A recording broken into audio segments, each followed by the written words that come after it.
नमस्कार मित्रांनो, विविध माहिती संग्रह चॅनलमध्ये आपले स्वागत आहे. आज आपण बच्चू कडूंच्या आंदोलनातील प्रमुख मागण्या कोणत्या आहेत ते पाहणार आहोत. बच्चू कडूंच्या आंदोलनातील प्रमुख मागण्या पुढीलप्रमाणे: कोणत्याही अटीशिवाय शेतकऱ्यांची कर्जमाफी जाहीर करा. नियमित कर्ज फेडणाऱ्या शेतकऱ्यांचा सातबारा कोरा करा. आपत्कालीन संकटामुळे शेतकऱ्यांना MSPवर 20% अनुदान द्या. यावर्षी उसाला प्रतिटन 4,300 रुपये FRP द्या. कांद्याला प्रति किलो किमान 40 रुपये भाव द्यावा. कांद्यावरची निर्यात बंदी, निर्यात मूल्य कायमचं हटवा. गाईच्या दुधाला प्रति लिटर 50 रुपये तर म्हशीच्या दुधाला 65 रुपये भाव द्यावा. दिव्यांग आणि विधवा महिलांना महिन्याला 6,000 रुपये मानधन द्या.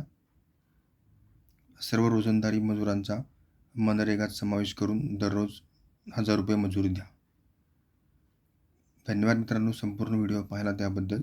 व्हिडिओ आवडला असेल तर लाईक, शेअर आणि सबस्क्राईब करा.